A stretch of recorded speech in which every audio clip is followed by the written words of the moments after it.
What's up sa inyo mga kaloko, may papakita akong murang laptop na bigatin yung specs.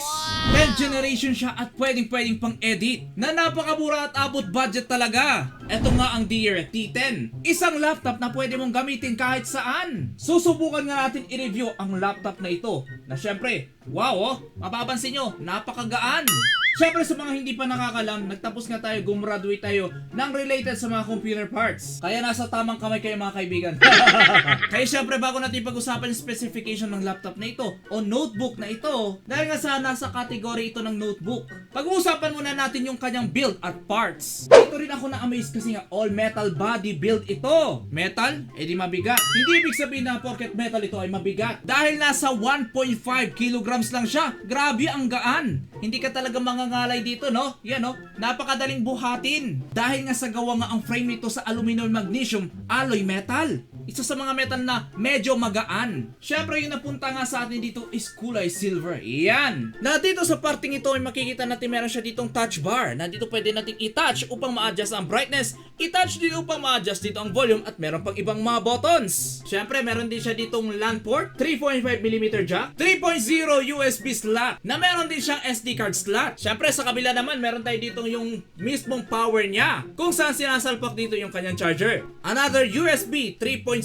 Bali dalawa dito yung USB 3.0 niya. Meron siya dito isang mini HDMI slot. At syempre meron din siya ditong USB Type-C slot. Yun lamang mga kaibigan. Sana ginawa na lang nilang tatlo dito yung USB slot. Pero kung marami kayong sinasalpak sa laptop na ito ay kailangan nyo talaga ng ganito. Ayan no, USB extender na libre lang binigay rin sa atin. Actually hindi lang yan yung kasama nito na meron pa tayong flash drive ditong binigay nila. May mouse din. At syempre ang walang katapusang mousepad. Yan. Sa screen naman tayo mga kaloko, meron nga itong 15.6 inches full high definition screen na meron siya ditong resolution na 1920 by 1080p. Syempre IPS na rin siya. Yung isa rin sa nagustuhan ko dito sa laptop na ito ay pwede mo siyang i-adjust hanggang 180 degrees. Ayan oh, wow!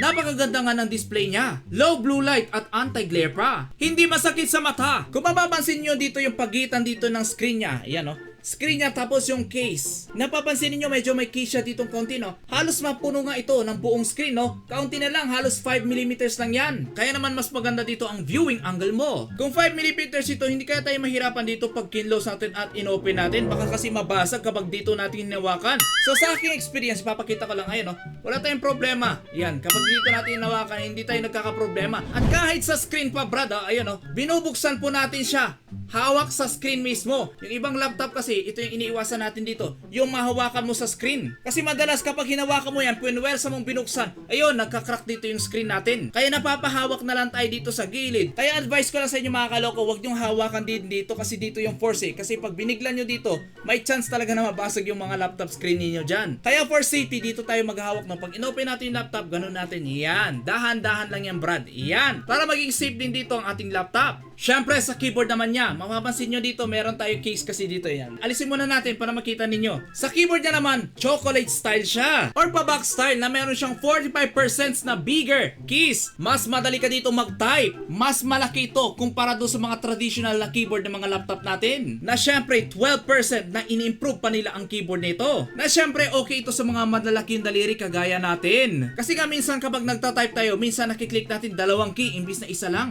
Na syempre meron din itong numeric keyboard na parang pang business style talaga. Ito nga yung mga numbers sa gilid na parang calculator. Syempre ang pinakahihintay ng lahat, processor. Ito kasi madalas natin tignan sa processor kung bibili tayo dito ng mga laptop o computer. Mas latest na processor, mas maganda. Ang T10, which is ito ang model nito, ay merong 10th generation ng i7. i7-1065G7. Ito yung mga processor na ginagamit sa mga mobile version. Kagaya nito. Kasi nga magkaiba dito yung PC sa mobile. Mas maganda yung specs sa mga ginagamit sa mga PC. Mas mataas. Magkaganon pa man, okay pa rin ang specs nito kasi kaya nyong umabot hanggang 3.9 GHz. Wow! Ang bilis talaga. Mas mabilis ito kumpara sa ibang laptop dyan. Kanina pa tayo nagpa-processor dito. Ano nga ba yung processor at paano ito nakakatulong sa computer mo o laptop mo? Ang processor, also known as CPU, ito yung nagpa-process ng mga ginagawa mo sa laptop mo o computer mo. For additional information lang mga kaloko no, itong malaking unit na ito, hindi talaga CPU ang tawag dyan. Ang tawag dito is system unit na medyo nakuha na nga natin yung term dito na CPU na madalas ginagamit natin dito sa system unit. Pero ang tawag talaga sa CPU, yun talaga yung processor. Maliit lang talaga siya dito na chip, na kadalasan dito yung Intel at AMD. Ulitin natin, ano nga ba dito yung function ng CPU or processor? Dito nga dumadaan yung mga data at dito rin siya nagpa-process. For example, nag-type ka ngayon dito sa keyboard. Upang mag-display yan sa screen mo, magsisend ngayon itong si keyboard ng signal sa processor. Kaya naman itong si processor, magsisend din ng signal dito sa GPU mo. Kaya ang gagawin ni GPU, i-display niya dito yung sinend na data dito ni processor mula sa keyboard. Kaya kung ano yung tinatype mo dito sa keyboard, yun naman dito yung nagdi-display. Sa madaling salita, parang nagiging bridge nga itong si processor. Ngayon itong i7-1065G7 ay meron itong 4 cores. Kaya mas mabilis din itong mag-process ng data. Kasi kumbaga sa construction, mga tao yan. Mas maraming tao, mas madami sila dito matatapos. At syempre itong i7-1065G7 ay meron ding 8 threads. Teka, ano yung threads?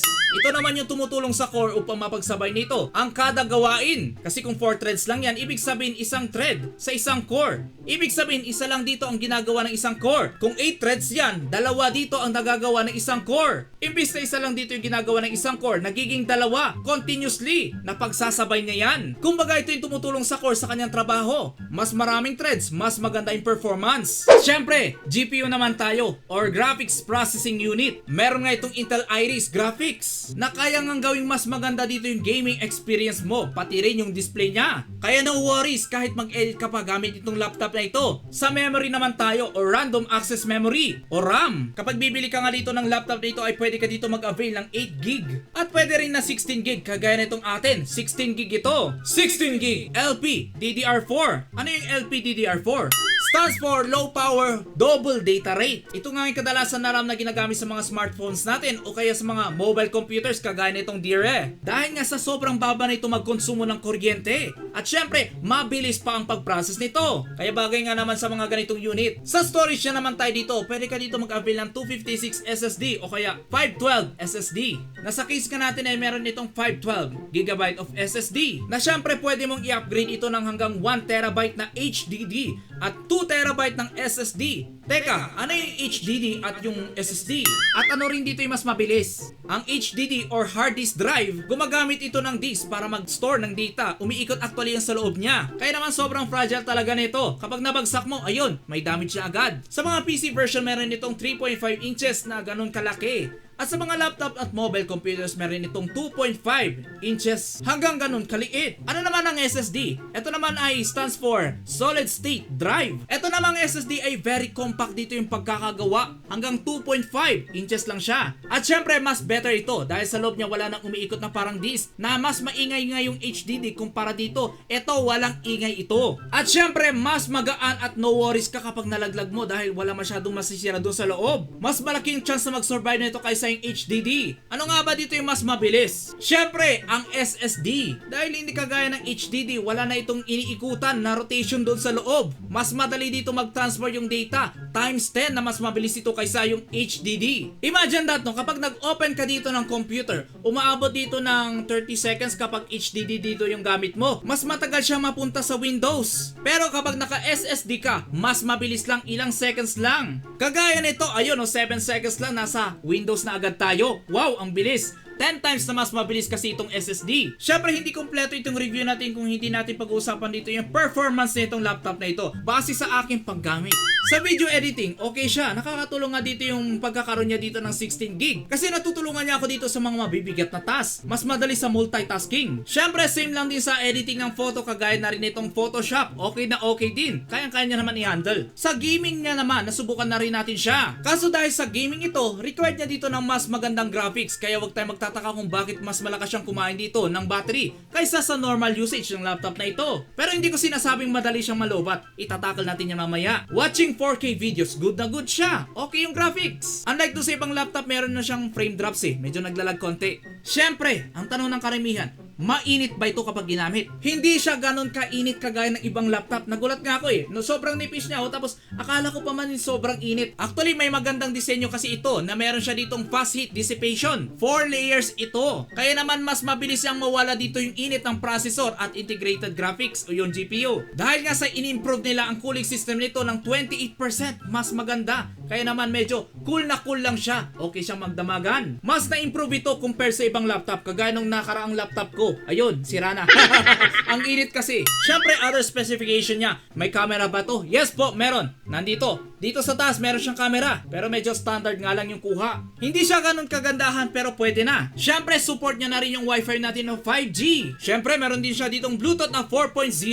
Upgraded na. Updated. Of course, kitang-kita niya naman nagra-run siya dito ng Windows 10 Pro. Syempre, the moment of truth. About sa battery niya, mabilis bang malobat? Para sa aking depende sa paggamit mo.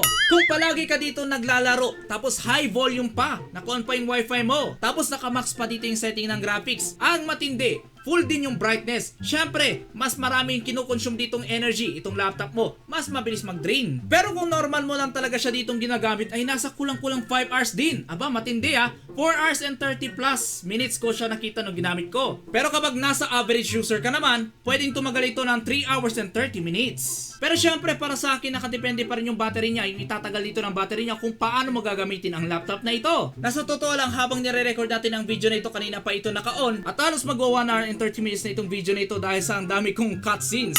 Mga nabulol tayo na scenes na hindi na natin ilalagay. Kita mo nga naman, naka-on pa. Matagal malobat. Halos wala pang kalahati dito yung baterya niya, no? Ayun, no? Sabi dito, 6 hours and 36 minutes pa daw magagamit. Pero syempre, yung nakalagay dito na display niya, iyon yung estimation niya kapag naka-standby. Syempre, hindi mo naman gagamitin ang laptop mong naka-standby, di ba? Kailangan magpa-process siya. So, ayun nga mga kaloko, ito na siguro yung lahat na masasabi ko dito sa laptop na ito. Para sa akin, overall, okay na okay itong laptop na ito mga kaloko, no? So, sa mga gusto mag-avail ng laptop na ito, napakamura lang ito. Sa price niya, nasa 23,000 lang dito yung 10th generation niya. Starting ito sa i3 hanggang i7 10th generation. Wow! Mag-iwan lang tayo dito ng link dito sa description sa mga gusto mag-avail din nito, no? Para hindi na kayo mahirapan maghanap ito sa internet. Mas advice ko nga mga kaloko na gamitin nyo dito yung link natin. At syempre, nagpapasalamat nga pala tayo kay Dear kasi nagbigay siya dito ng libreng laptop. Eksakto magagamit natin dito. Ay naman, i-review na rin natin.